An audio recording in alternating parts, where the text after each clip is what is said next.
I felt like there's so many moments in this movie that are like cute, or like people talk about being cute, or people remember being cute. But like me going back and watching the movie the other day made me realize how like a lot of stuff's actually not cute. Like Andrew Lincoln's like cue cards that he wrote himself.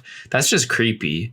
Like, why do you write all those cue cards? Like, that's just weird. Can you imagine him just in a room with a Sharpie writing these cue cards to be like, I'm going to do this? Like, that's psychopath shit.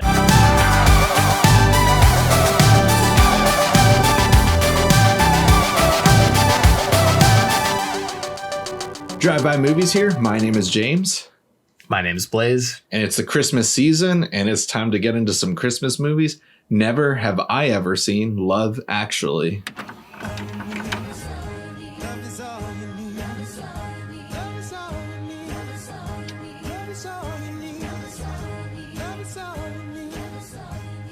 You have this kind of problem?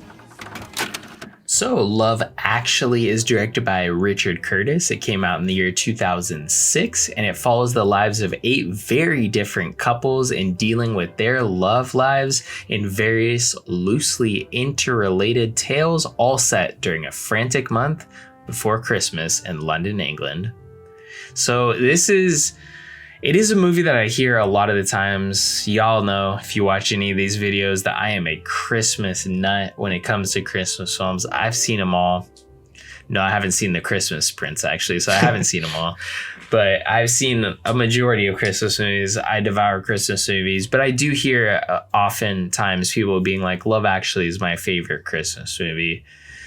And I think that's kind of where it came to you choosing this movie. You probably have heard people say that in the past and were like, hey, maybe I should check out Love Actually. You know, it's December. We want to watch a Christmas movie.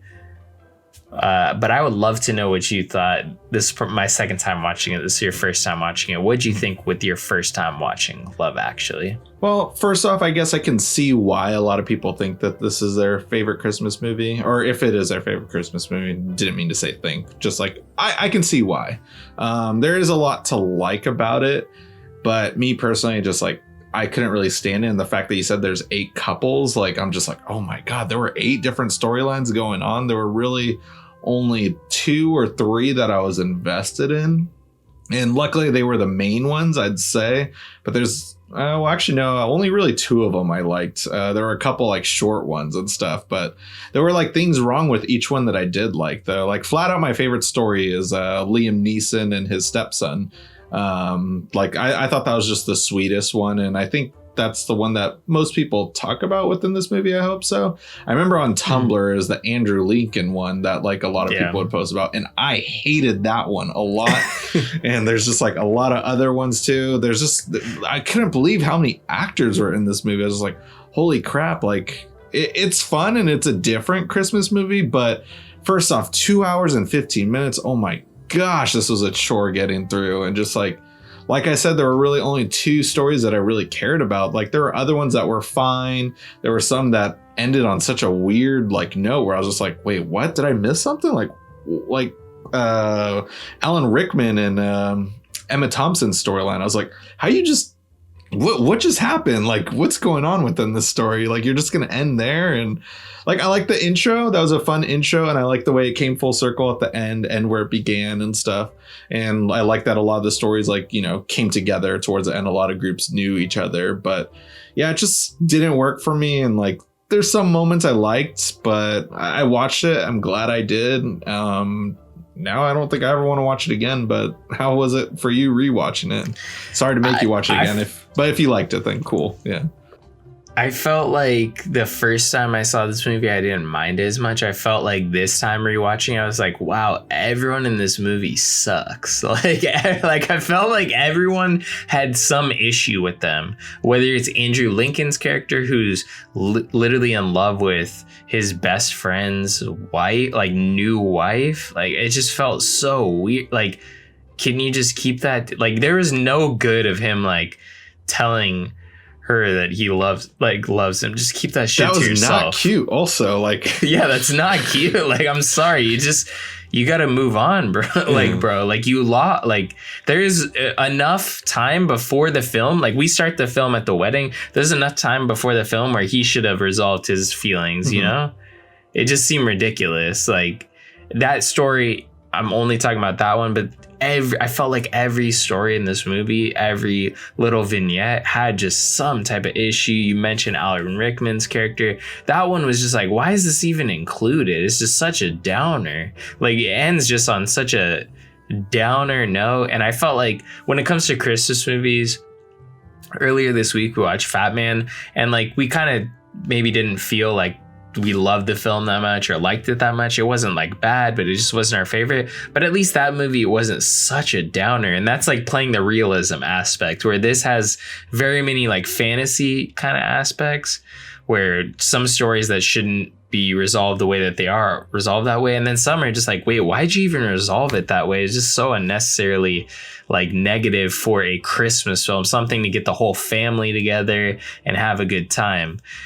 I just felt like this is a film that shouldn't have been a Christmas movie. Almost like you should just have this been Love the movie instead of like, because there is a lot of different types of love in this movie, but not necessarily all of them are like positive. So it's just not a great, like during Christmas, you want to be thankful for like your friends, your family. You want to like just have only good vibes, I guess you could say, just to put it for layman's terms. And this definitely has a lot of stories where I'm like, that kind of sucks. Like, wait, this guy, like, I don't know, this could end up somewhere bad in like 5 years if your feelings are already that way, you know? Right. Yeah. Like, this is a movie I guess I'd be interested in a sequel just to see how bad everyone's life got after this or something. But yeah, I mean, I guess like I'll talk about some of the positives. Like I thought like Martin Freeman and the actress he was working with, like those are very funny moments and stuff, just like how they were like just, you know, having like small talk in the middle of like sex scenes while they're filming and stuff. Like those are comedic, and then they actually go on a date. But like, you know, it was just like a short unnecessary thing that just made the movie longer. Like those are moments that I actually enjoyed, but just like it's not the main plot line. Like the main plot line is Alan Rickman and Emma Thompson's storyline, Liam Neeson and his stepson. And then I'd say the next one that we see the most of is with Hugh Grant, the prime minister. And I did like that one, but it felt like the cheesiest one out of all of them. Yeah. And also I didn't like the way it kind of ended too, where she had to apologize about what happened with the president, and he kind of just felt awkward hearing about it. I'm like, no, like you didn't do anything wrong. The president was a freak, like, and like was foreshadowing like Donald Trump, like, and like I was just like, oh my God, like why is she apologizing for what he did and stuff? And why is like Hugh Grant not like saying like don't worry and stuff? He should have been defending her and stuff. And I'm glad that he like wasn't standing up, or I'm glad that he stood up to Billy Bob Thornton and stuff. But, you know, just like I was like, this is a weird way to end this storyline and stuff. And, you know, it's cute at the end of the day, I guess. But like, just like still though, I was just like, ooh, this is like behind on times now currently. And so, yeah. Yeah. I felt like there's so many moments in this movie that are like cute, or like people talk about being cute, or people remember being cute. But like, me going back and watching the movie the other day made me realize how like a lot of stuff's actually not cute. Like Andrew Lincoln's like cue cards that he wrote himself, that's just creepy. Like, why do you write all those cue cards? Like, that's just weird. Can you imagine him just in a room with a Sharpie writing these cue cards to be like, I'm gonna do this? Like, that's psychopath shit. I'm sorry, but what's he doing with those tapes also that he's recording of her on her wedding? Like, what the hell? Like, and just like you're just lying to your best friend and stuff. Like, what the heck is wrong with this guy? And just like, you know, like some girls might find that cute in a movie, but no, if anyone ever did that in real life, you'd be so freaking scared. That is not cute at all. Like, I thought like, I know Twilight kind of made like the whole stalker weird guy from a distance like cute, but it really isn't and stuff. And just like, yeah. Glad you brought that up. It's funny though, because like if your stalker was, you know, Robert Pattinson or Andrew Lincoln, like these are handsome guys, but the majority of the time it's some creep in a fedora. So like, let's stop romanticizing the story with somebody who's actually like a 10 out of 10 and let's put like the fedora guy with no neck in there and see how cute these stories are. Right. Yeah. I'm just trying to think of the other 8 couples within. I mean, there's of course Colin Firth and Colin Firth's story, but his is even bad. His is even that great either. Even though that the Colin Firth story had the most like absurdist elements, where like it almost felt like it was like turning into a musical with the whole town like rejoicing and dancing. It kind of didn't feel tonally with the rest of the film, when the rest of the film is trying to play this such realism aspect. Yeah, I mean, just there's so many storylines. I can't honestly name all 8 of them for you guys. Like, really sorry. Yeah, Love Actually. Like, I don't even like that title. That title kind of upsets me. Is there a comma within there? I don't think there is. Yeah, looking at the notes.